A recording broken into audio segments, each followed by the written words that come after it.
Erika. And I'm Sean. And we are the Blanchards. This podcast is created to be a safe place where we discuss topics regarding faith, love, family, marriage, and everything in between through the perspective of an interracial blended couple focused on ministry and mental health. No topic is off limits. We're about to have adult conversation through the eyes of a Latina scholar, life coach, mother, and wife. Along with the perspective of a Black king, engineer, entrepreneur, father, and husband. We're about to take brown and Black excellence to a whole new level. Family Unlocked starts now.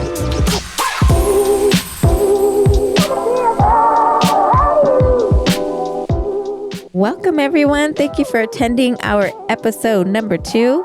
Is it attending? I think, attending sounds fine. Showing up, being a part, being invited participating, coming to the barbecue, whatever terminology you want to use. Barbecue. Oh, don't get me started about barbecues. Yes. Black barbecues and brown barbecues were so different. They are. They're much. So different. The one I went to that was memorable for me was they cooked the whole pig. Like Hawaiian style. Like they dug a hole in it. No, it was actually, they skewered the pig, right? And then roasted it. Yeah. That was my compas. And didn't we have mariachis there too that day? I believe so. It was an experience for me. That's all I can say. It was wonderful. I've never been to such an amazing barbecue. All our barbecues are amazing. I've never been to a barbecue where they we have, we take portions of the pig, it has some bacon and some other stuff like that. We don't take the whole pig, the whole, kid and caboodle. Miss Piggy was right on there. The funny part is the pig came from their ranch. They're like, oh yeah, and there was a little goat. Yeah. There was a goat running around in their backyard. Sean was like, a goat? I'm like, yeah. Yeah. It definitely was What's the problem? It was interesting. I don't see a problem. And Erika, according to Erika, every Black barbecue she go to is everything tastes like sugar. Everything is sweet. Everything is sugar. Baked beans, the barbecue ribs, the barbecue chicken. She's like, everything. What is this? Potato salad, the macaroni salad. Everything was sweet. She was like, I was like, can I just get a tortilla for the love of God? Amazing taste on the greens. Sean was like, everything sounds amazing. It's all brown sugar. Brown sugar sprinkled on. I don't think the greens taste like sugar, but it's an exaggeration. I think it was only the greens and the macaroni and cheese that was tolerable for me. No, it was good. It was good. Just we had back to back to back, and I just wanted some tortilla and salsa. At the end of the day, I just wanted something that wasn't gonna give me a headache from all the shit. Just kidding. It's interesting because I'm used to that when I go to any barbecue, but even when we go to barbecues that are predominantly Latino, I can find sugar anywhere. So it's not a big thing for me. I'm like, we usually have it in our drinks. Our soda is super sweet. We have Coca-Cola that's straight from sugarcane, and then we have our horchata and we have our Jamaica. Everything is sugar with that. But we're typically more savory. So I don't know. Yeah. It's banging into my barbecues. And we mix it. Then when we're home, we'll have we'll have a combination of stuff, yeah. So we'll recently we had pozole and then I made banana pudding just to make it balanced. No. Yeah. We just gotta have that sugar element in there. But we do a good job, especially with the kids. The kids, our younger ones we try to get them to be more cultured and get them to interact with. They are very Americanized in what they want and what they get to eat. So now, I think the one thing we know that they eat now is chips and guacamole and chips and salsa. Oh, they love chips and guacamole and sour cream, and they like corn with our Mexican corn. Yeah. They like certain things and they enjoy both. They do enjoy both. They probably like my side a little bit better. Probably. 100%. They love everything about Daddy's side of the family. They do. And I think that's amazing for me, at least, because our children do look, what we hear mostly is they look a lot more Mexican. I don't know what they're supposed to be looking like, but I wanted them to embrace that part, the beautiful Black side. So we taught them that they're African American, they're Black, what does Dad identify as? Dad identifies as Black, and where does Grandpa come from, and where does Grandma come from? And so that was really important for me because I wanted to identify with that, because I felt like they were going to be able to identify with the Mexican side easier. Yeah. Well, I think like you mentioned because of the way they look. To me, they look, I mean, I see both, in both of them. They'd be like, hey. Just a disclaimer. I remember going to Bible Way, and a lot of our friends would ask when their melanin was going to come in. Oh, it kicks in, especially in the summertime. I mean, now, yeah. And now you can tell they're mixed. But in the beginning, it was a little. They were very fair skinned. Very fair skin. Very fair skinned. Everybody pinpointed the hair part, and they had curly hair, but it was really soft. And that's a story in itself, which I think was hilarious, because in my mind, I had it that, so when they were babies, we were like, look, they're going to have like nice curly hair, and it's going to just like lay down, fall. So, man, they had just afros. They had straight afros that never quite fail, but their hair is curly, and especially if you get it wet, it's nice and curly. They got that, that good S curl going, that good texture like that, but it never quite dropped. So that's another topic. It's very interesting about this is because they're asking questions like, how come my hair is like this and my brother's hair are like that, with, our older sons. And so, we have those conversations, and they're starting to understand who they are and what they mean in the grand scheme of things. And so, and they're very inquisitive kids, very inquisitive. They ask a lot of questions, and why is this? And why is that? So, we try to do our best to infuse both cultures to them, right? And make sure, and I do my job to make sure that they understand, like, you are made up of these two wonderful cultures, right? You're both Black or African American, and you're Mexican, right? And so these two cultures came together and they birthed you.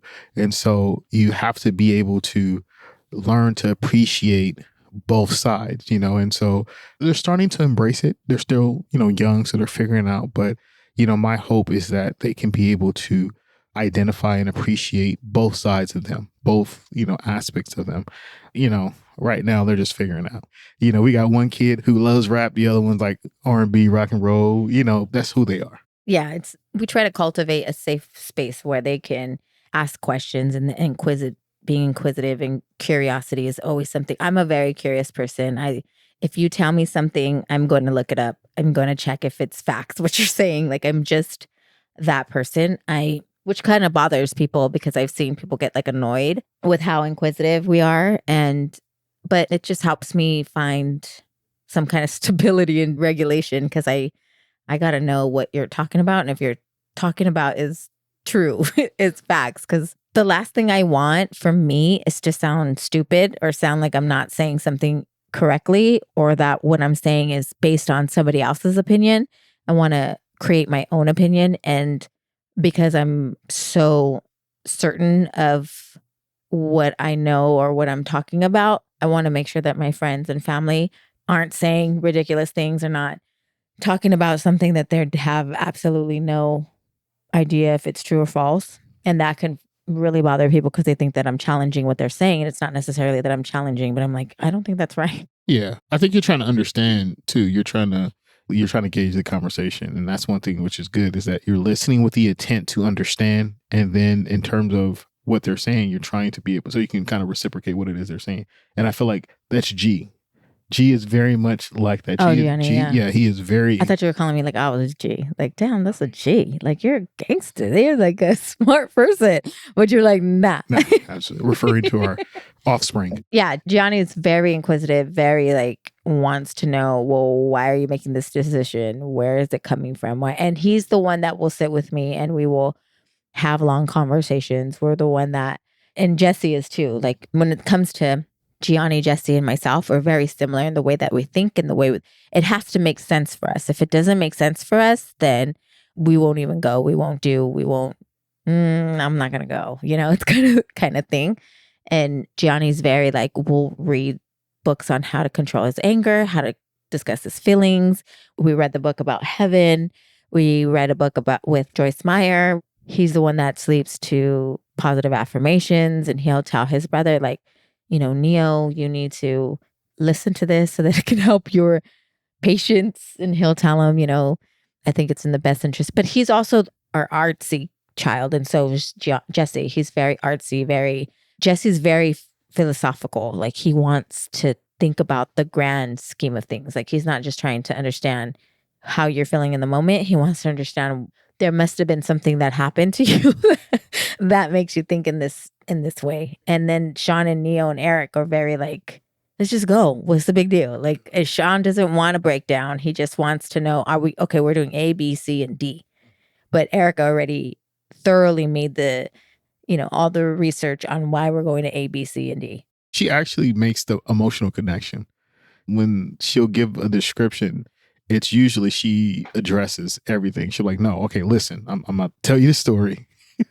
And I need you to go with me because the story is going to everything I'm saying is going to be connected at the end. Right. And so we'll go through the story and I'll hear about all the feelings and I hear about, the perspective and the vantage points and everything like that. And I'm like, I know. So, he's like 7 minutes in. He's like, so did you go? Yeah, what happened at the end? So did you eat the salad or did you eat the hamburger? But you have to understand my state of mind before I decided to make this. The reason I made this choice. I'm like, okay. But do I? Do I need? And it's so funny because I used to talk to one of my friends that I used to hang out with all the time. And she used to tell me, man, I feel like I'm sitting with you during the situation that you're telling me the story. I could totally see. I know what you were wearing. Why you made the decision. And I actually have condensed it in such a way that I can just say it in 3 minutes. It doesn't necessarily have to be 7. But which is funny because if you ask anybody who doesn't really know me very well, because I'm also people wouldn't think this, but I'm actually really shy. And I'm actually I kind of rather not, I don't know, talk or something. If I don't really know you very well, it makes me nervous. I don't know how to explain it. I do have anxiety. And so I get very anxious easily and my thoughts start going everywhere. But so nobody would think of me as being such a talkative person and I'm very thorough and because I'm usually like, hey, what's up? Or, I'm usually just 2-sentence answers. And so anyway, but I mean, obviously you got to get people kind of come out of their shell when they get comfortable. Right. So I think when people first meet you, I mean, people who know you, they're like, what do you mean she's shy? That is not the case. But I think you could be reserved. I would say that word. I think you could be more reserved because, you're still, figuring the individual out, figuring out the situation. And so I think that's very common for people to be reserved and introverted at that time. But once you get to know the person, it's easy for you to kind of just let it go and start. Yeah. No, you're right. Actually, reserved is probably better because I'm very observant too. I'm very I notice certain things about how certain people move and what their thing is. And I feel like we're going to connect and I'm going to sit over here. I notice certain things and I take notes. Now that I think about it, I would say you are very analytical in terms of in certain aspects, like something like that. You're like, okay, you ask these questions like, okay, how are we going to vibe? How are we going to think? What is your perspective? Or can I feel comfortable around you, to be honest? And so that's very analytical in terms of how are you viewing and how you're thinking. And so, yeah, I think you're very calculated with that. You're trying to make sure because you have to be in some aspects, not all the time, especially if it's a person that you're not going to, it's just literally hi and bye or nice to see you or anything like that. But I think you do have to be cautious with certain people that you engage with because you don't know much about them. You're trying to determine, where is this going to fit in the grand scheme of things. If it's just a quick hi bye, it's not a big deal. But if this is a person that you have to interface with, maybe like a coworker or something like that, then you have to say, okay, how comfortable am I going to be around this individual and how open am I going to be? Because you don't want unfortunately, we've been burned in the past with things like that. So you have to be a little reserved with it. So, yeah, that's a good point because I think it's depending on the environment, right? Because at work, I feel like I don't become friends with people very easily. I'm there to do a job. And I would have friends that would tell me don't make friends at work. And that would make me very nervous because I'm like, well, what do you identify or how do you define friends? Your definition of a friend is not the same definition as mine. For me as a friend, a coworker can become my friend, but are you going to become my homegirl? That's different, right? Because I still have that kind of philosophy and that mentality of you're my homegirl, you become my best friend, you become my comadre. That's how we think, right? And traditionally, even culturally, right? So at work, I can call you my friend. We can go to lunch, but am I going to invite you to my house? Probably not.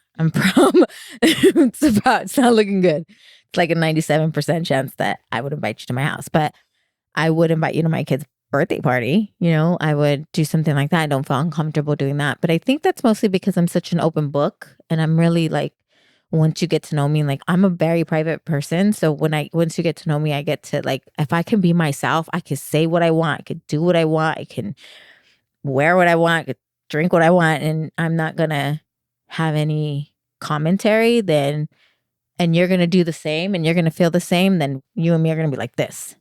Typically, if I call you my friend or my best friend or my comadre, then I really truly like there's nothing you could really do to sever that unless it has something to do with my kids and my man. Then it's like, it's a wrap. And my mom. And it's a wrap.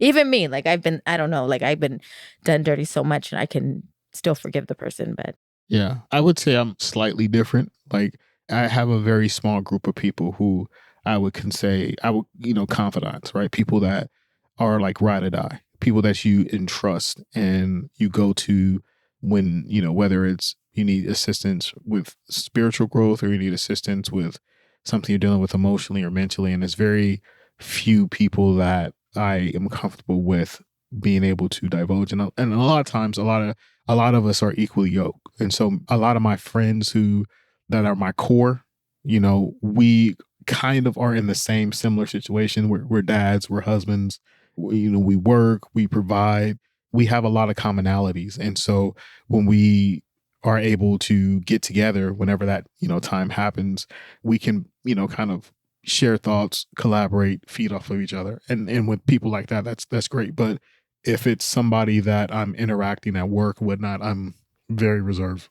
I don't really open up, very professional. I'm friendly. I can be, and when I say friendly like, oh, hi, how you doing? Okay, this and that. And it's very, very professional, but I don't really open up. I don't divulge too much information about me. They don't have kids, they know I'm married, things like that. That's about it. So I can say I've been working in my industry for over 15 years. I would probably say I maybe have it in 15 years. I probably have 20. Has it been 20 years? Holy crap. 20 years. Jesus Lord. So within that time, I would probably say people who I have interacted with at work, I probably have 2 people that I can say, yeah, I would consider them a friend. Maybe 3. But it's yeah, you don't have to say anything, to hide their identity. But and with these individuals, we've all have similarities in our life. We actually have all gone through very similar situations, whether it's marriage or kids or, similarities with our parents or things like that. You have that commonality and you can kind of bridge that gap between coworker to friend. But yeah, we're very, very reserved. And so, that's how I am. But let's go ahead and kind of get into. well, I was going to say this was a good segue into our topic, because our topic today was about blended family, being a blended family, and, our boundaries, the do's and don'ts. I know we started it with Neo, Gio, Eric, and Jesse, and how they behave. And then we kind of talked about ourselves, which is good because it starts to take the direction of, okay, well, how it works for us. Because, if anybody knows us from the beginning, they would think that you and I were completely opposite, which we are. That's a fair statement. But in a lot of other ways, we're very similar. And I think one important piece was when Sean and I started dating, he took a risk, a leap of faith. Courting, because we were dating with the intention of marriage without the other stuff that comes with dating. We weren't doing secular dating, okay, with a secular dating. We weren't doing none of that. And that wasn't, and which was good. I think that helped solidify our bond, our time with God, making sure that you and I were not focused on certain things. And it really helped with our faith. But I think most importantly was that Sean didn't have any idea, or have not any idea, but didn't have any kind of desire to date somebody with kids. And I had 2. And we actually had a conversation about this recently where we talked about my loyalty to him, because I felt like when I came to our church, Whoa. When we started going to church, I was really into just making sure that I had one-on-one time with God, that I was trying to do my best to be the best mom I could be. I had no desire to date. I didn't want to talk to anybody. I didn't even want to make eye contact. Like, I just wanted to go in and do what I had to do and go home. And it took one friend to actually get me involved in some events, because I was like, dude, I don't want to be here. I just want to go home. I don't have a babysitter. I need to go. And that's why when we talked about in the first episode, we talked about how we met. And not that I wasn't like attracted to you or anything like that. I just wasn't looking for anyone. So I wasn't paying attention what events you were at or anything like that. I was just tunnel vision, wanting to be with God. And She noticed me. Don't pay attention to that. She noticed me. okay. And yes, I did. Weren't you like, you were like attending all this stuff and you weren't even a member? I do remember. Like, I remember that was hilarious. That was hilarious. Because when I went up there to become a member, she said, "Wait a minute, you're not even a member." And I was doing a whole bunch of stuff. Because I had to be a member. I had to do like so many other things, I felt like. And again, like, I wasn't part of the church. I didn't grow up in church, especially not a Christian church. I grew up Catholic. I went to Catholic school, but we weren't attending church. My mom and grandma were not. I don't have a dad. I don't have a father. So it was mainly my mom and my grandma. So they weren't going on regular church bases. We barely went. I think we only went on certain days when we had to turn on a candle, like I wasn't, but I knew my relationship with God. I would talk with God. I knew he was there. I knew he existed.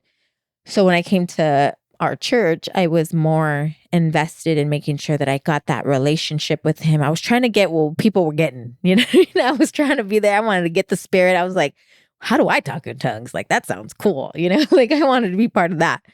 And I remember people being not very nice to me and telling me like, if you dress different, then people would be nicer to you. And I was like, well, I'm gonna wear what I got because I ain't got no money to buy anything else. So, especially because of that, I wasn't trying to like step on anybody's toes. But I also learned that that's how the aunties of the church, that's how they thought, they had really old school mentalities. And so it wasn't offensive. I think they were just trying to like pull me out of my, whatever they thought I was coming out of, Yeah. So I wasn't offended or anything like that.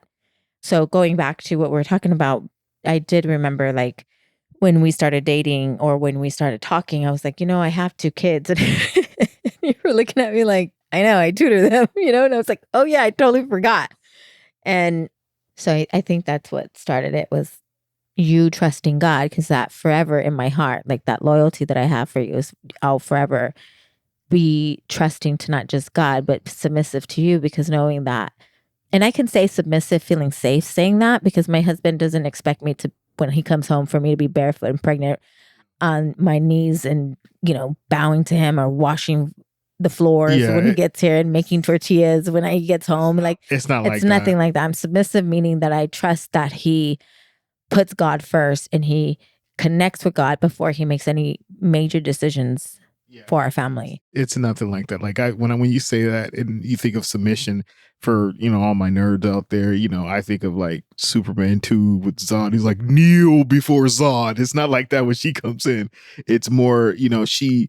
I don't even know what that means. Yes, it's trust me, you can Google it. It's hilarious. But I think she is submitting to my submission to God, right? And my constant need to go to, my source for advice. Just like everybody else, I'm trying to figure this out. It's nothing that I have a handle on. So I'm constantly trying to be the best person I could be based off of who I know my creator has created me to be. So I think that's what it is. Now, it's not always easy. Right. So just to go back to that, like where the connection was when we became a blended family, was the fact that I wanted to make sure that I did everything I could to make sure to take care of my kids and to be one with God, because what I thought was want to be for the rest of my life was just me and my kids. It was going to be Eric, Jesse, and I, and that's it. And when we met and you were so, gosh, I can remember one of our first dates was just talking. We just talked, and we both had no money, so we just talked. That's all we could do. And talk. Because it was free. Yeah, it was free. And our second date, we watched one of my favorite movies at the time, because it reminded me of my sister, and I loved my sister so much. It was The Wedding Singer. Oh, I love that movie. And we were watching that movie, but we watched maybe 10 minutes of it and we just continued to talk. And he would ask me about my kids and how much, like, what was going on, because I was in a bitter custody battle with their dad, and I was going through it. And my family had sided with his family, and I was alone, and I was fighting for them. We can get into that in a different podcast, but it was my belief. Like, I knew God was going to bring me my kids back, because the reasons were not true that they were keeping me on, that I couldn't get full custody.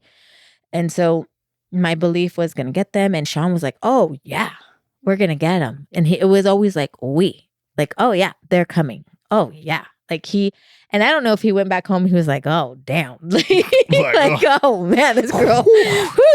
That was a deep conversation. I don't know. Or he was like, I don't know what's going to happen with your kids, girl. I don't know. But one of the next dates, he brought over his Guitar Hero. And one of my because at the time we had accountability partners, and one of them was who I considered like a brother at the time. He was there, and Sean walks in with like his whole PlayStation in his hands, and he's like, let's play Guitar Hero. And I'm not into any kind of video games. And he sat there and he played with them for at least 4 hours. Like, they had a blast, and they played other games. It wasn't like, I'm going to woo this girl. It was like he was having the time of his life. Like, he was enjoying it, and the kids were enjoying it. And that just made me realize, like, wow, like, I don't even remember having an experience like that before you, you know? And I felt like in my previous relationship, when it was the four of us, it was all about like him, what he needed, and our relationship. And I just wanted my kids. I'm very like into my kids. And so just to see someone come in and like organically and authentically and truthfully really enjoy time with my kids I was like, oh, I think I'm in love. Just to give you some context as well, I also grew up in a blended family. Like, my stepdad was Puerto Rican, and I grew up in Oakland. So, and we're African American. So I had the ability to kind of navigate those waters at a young age. The cool thing about it was that my stepdad never forced us to be like, I'm your dad, you need to call me dad, or anything like that. He was very, very okay with it and cool. So I used to just, call him by his first name and whatnot. But there was a level of respect that I have for him for doing what it is he did to be able to, kind of raise these 3 kids to the best of his ability.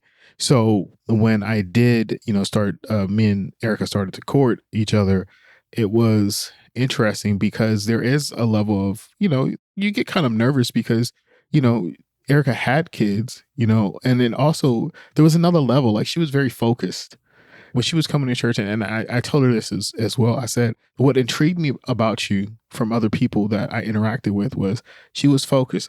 She came to church for a reason, to get connected with the Lord. And then she was out. Like, that was it. She was in and out.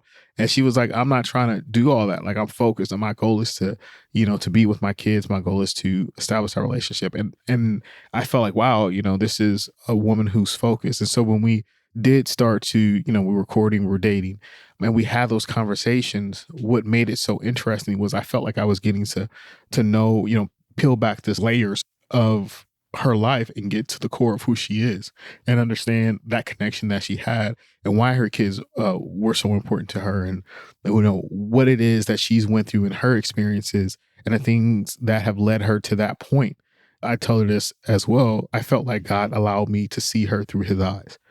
And I think that was what was important. And I think that's what, really established the bond that I had with hers, because to me, she was walking on water in a lot of stuff that she was doing. She was, living by faith with the expectation that she would be able to get this. So it was really through her faith that allowed me to believe that the things that she was saying was going to come true and they were going to be manifested. So when she says, I'm going to have that relationship with my kids and we're going to be living together and we're going to do it, she was, committed to that because she believed exactly what it is that God had already showed her, the vision that he had given her.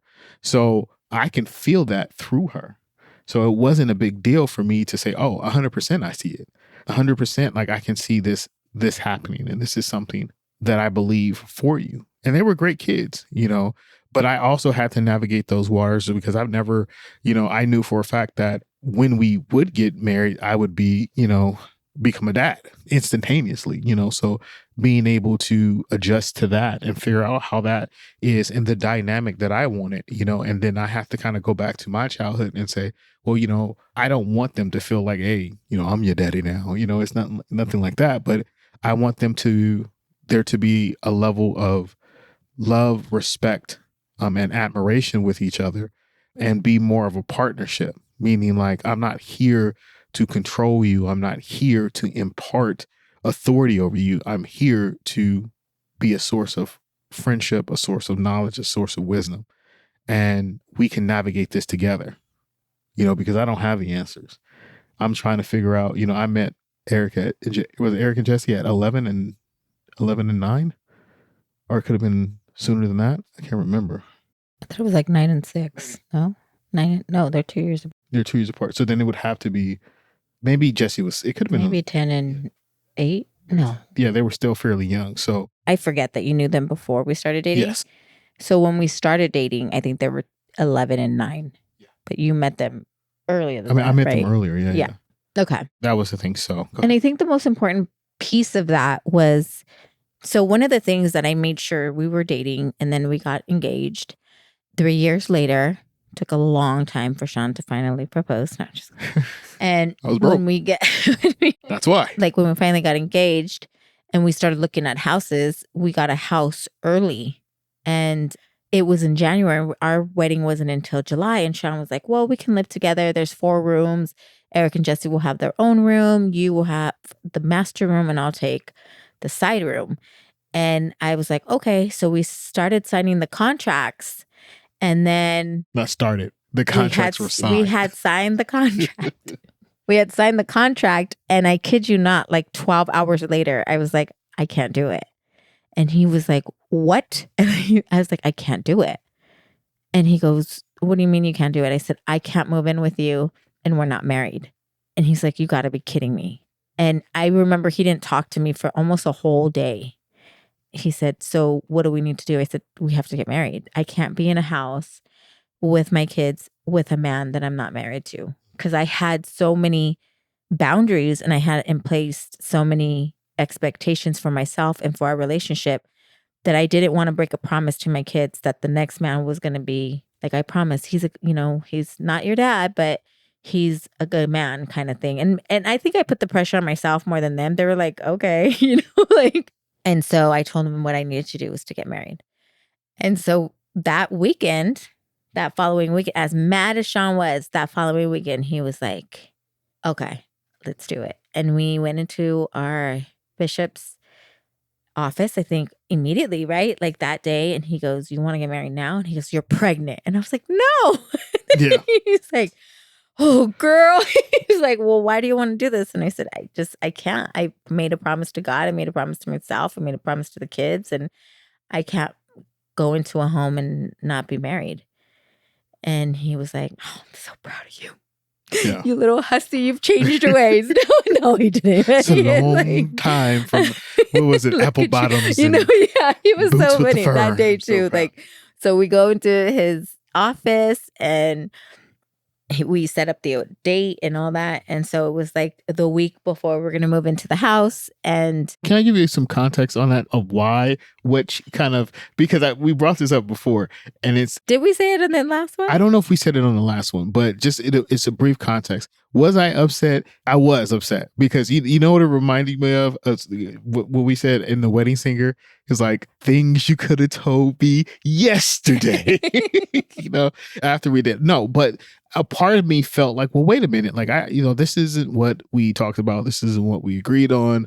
Why is it changing now? Yada, yada, yada. Right. And so I felt like, well, hey, that wasn't nice. That wasn't cool. So I had to talk. He thought I was like setting him up. Like I did. I was like, wait a minute. Like what happened? What? So I had to, I talked to my best friend, Marcus, and he was very, he's pretty straightforward. He just like rational.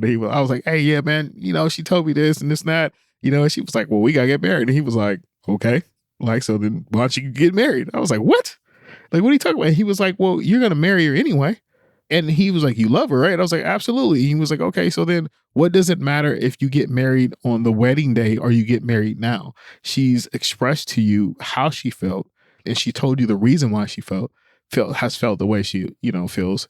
So if you think about it, you think of it logically, hey, then just go ahead and get married. It doesn't matter. I mean, it's, you have to look at, and for some reason that clicked. I was like, okay. And just so people know, Sean doesn't like change. He doesn't like shifts. So if something was already planned in a specific way, and if there's minor tweaks and, he's okay with it. But there's going to be a whole different change and shift, and now you're moving and grooving to a different beat. He is not having it. I'm flustered. I'm discombobulated. Yes, he gets very confused and he will throw a tantrum. And then it's not like a physical tantrum where we're like, dude, chill. He's taking in like this mental tantrum where he's like, what the heck? This is not what you said. What you trying to do to my life? Mentally and he just shuts down. So really, I was just making sure we were right with God, because we had come so far. We had worked so hard. And I just didn't want something to just dismantle all that. What could have, because anything could have happened. Anything could have slipped, which was great because soon, like 6 months later, we were actually married in January and the babies were conceived in June. Yeah. So you can imagine the honeymoon. Anyway, that's a whole different podcast. But so just to reconnect about the boundaries with being a blended family, understanding the love my husband had for my kids was amazing prior to, being together. And I know not all families are going to have the same backstory, but to make it even more connected for our family, Sean had really, really clear boundaries on what he was going to do and what he was not going to do. And one of that was parent in such a way that he had to become authoritative or be the authoritative figure in their life. He wanted to be their mentor. He wanted to be their guidance counselor. He wanted to be something that they can come to. And he was very clear on saying they have a dad and I'm not trying to be their dad. Whatever relationship they have, they have. And as angry as he would get because it was lackluster, their relationship with their dad, Sean he did his best to keep his comments to himself, and he would pick up the pieces and he would take them because he wanted them to be happy. And that's the difference. He didn't scold them. There was times that, especially when they were teenagers, where they would be disrespectful or rude to me. They were never outright disrespectful or mean to Sean, but they would be disrespectful to me. And Sean would have to step in like, hey, dude, like, what are you doing? And that would I can count on one hand when that happened. And I was never like a damsel in distress. Like, I think sometimes he had to pick me up and grab me and put me in the room because I was like, you got me confused. Like, I will whoop a grown man. Like, it's not a problem, especially if he's my son. Because in my eyes, we always talked with Eric and Jesse, if you're going to talk to me like this, you're going to think it's okay to talk to your wife and the mother of your children like this. And that's not okay because I'm your first interaction with a woman. And so that's how we really moved in that way. That's how we made sure that Eric and Jesse understood that it wasn't just a sense of respect to their mother, which we are taught to have a certain respect for our parent, but it was more about having a respect and a love and a protection like mentality toward the woman that you love, right? And it starts with your mom. And so when you find your partner, then that's what you're going to carry on. And we make sure that they rock in that same way. It also, just to quickly interject, one of the things is I didn't do it, right? So you don't see me yelling or screaming or doing that with your mom. So it's not going to be tolerated if you do it, right? And so I think Erika hit the nail on the head. Like, your first interactions with a woman is through your mom. And so if you don't have that respect, if you don't respect your mom through that level, through that lens, then you definitely are not going to have that respect for anybody. And vice versa, right? Yes. If that relationship is toxic, like if I'm behaving in such a way that is toxic to my child and my child is now acting in a disrespectful manner, I cultivated that energy in that environment where that is okay. And so I try, like, I'm on a whole different pissed offness. That's about the only time that I get hood on you. Like, I guess, right? Like I get upset, but actually like it takes me a while to get there. Like, because I know how petty I can be, and I know how sassy I can be, and I know that I have zero boundaries when I get to that place. So I try not to put hands on nobody. I try not to put you in your place mentally, physically, verbally, because I can give you a whole new complex just by a couple words that I say. I've studied it. I mean, at the end of the day, it's also not helpful, right? It's right. Not, yeah. So it's not going to benefit me. Right. And I love my children and I love my husband. And so what we try to do was ensure that we created that boundary, that safe space, that love, that where they could always come back. And that was one of the things that Sean taught me too. And he goes, no matter what, I want our home to be a safe place. I want my home to be peaceful. And if anything is causing it for it not to be peaceful, I want it out. And mind you, I never knew what that was. And I didn't know like that you can create such a beautiful environment, because for me, everything was always chaos growing up.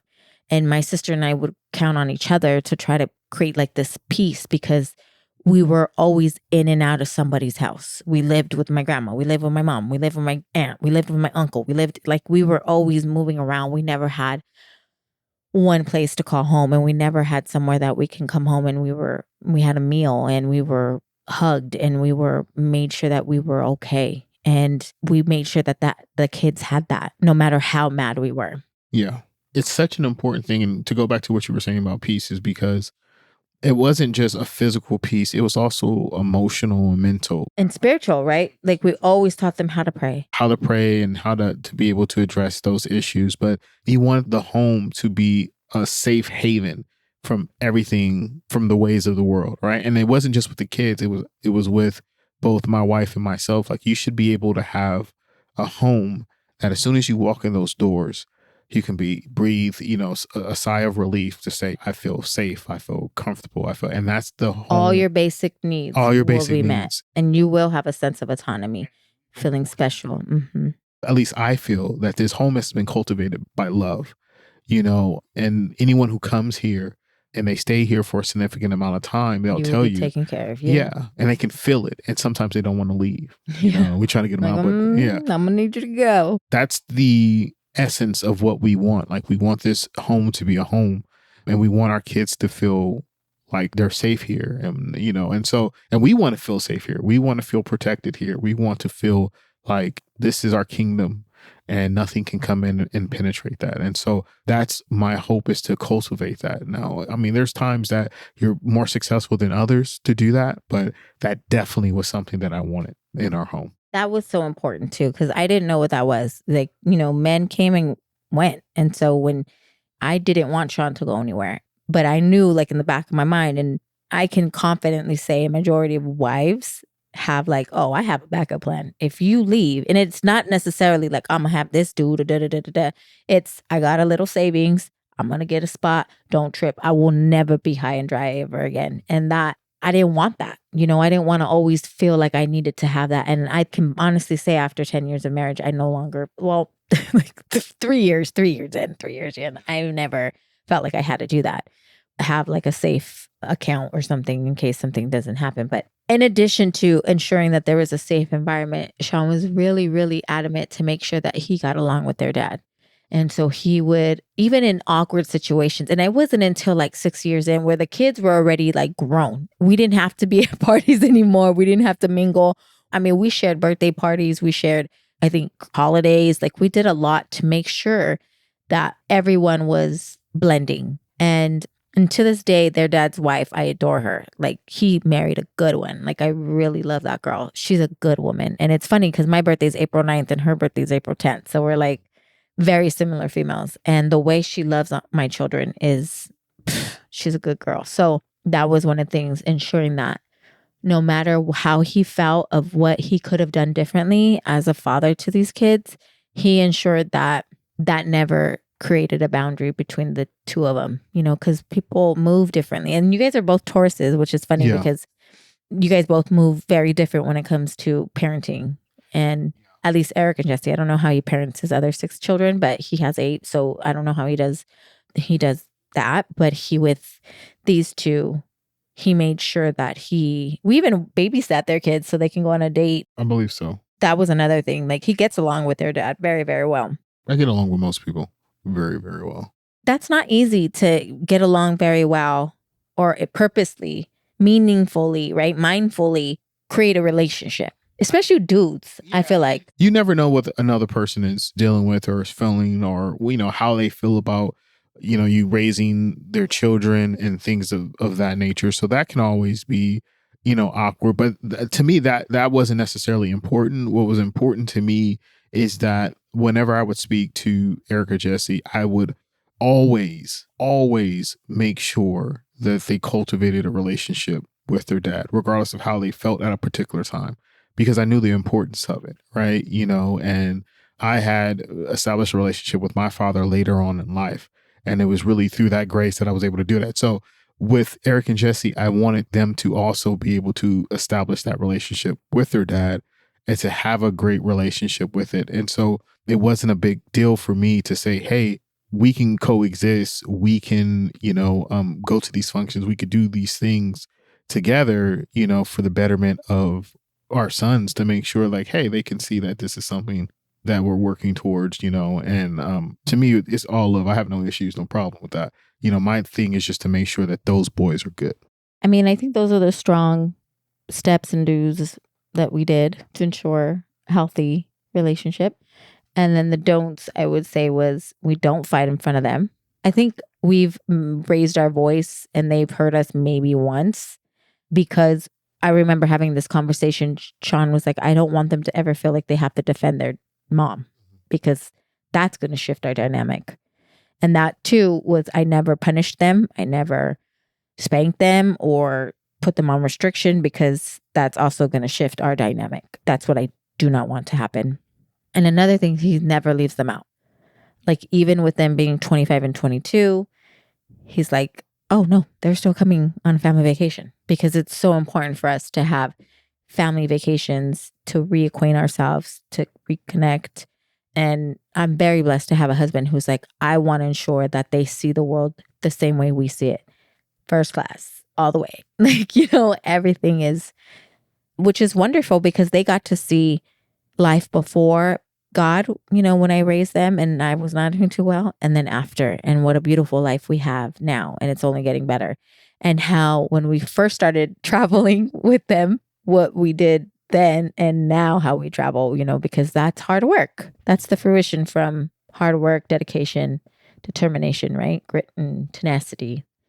And so I think that's important. The don'ts of ensuring that they're not left out, they're not feeling inadequate, they're not feeling that they're not biologically yours. When we started this podcast, we had a talk with them and we were like, you know, we're called Team Blanchard. Does that bother you? And they were like, no, I'm Blanchard. I'm Team Blanchard. I know when Sean says Team Blanchard, I'm part of the Team Blanchard. Does it bother you? I was like, no, it doesn't bother me. So I think that speaks for itself, right? How hard you've worked and how much work you've put into ensuring everybody feels like a unit here, babe. Thank you. I try. All right. Well, if you have any questions or comments, I think that's it for today. Just ensure that you send it to us either through Facebook or Instagram.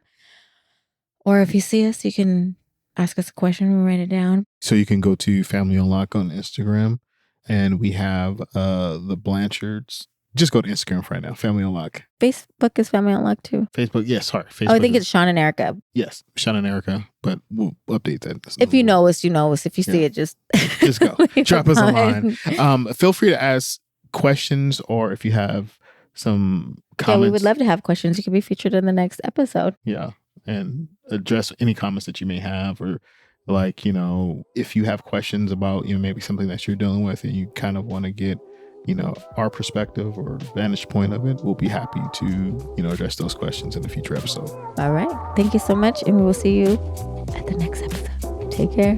Peace.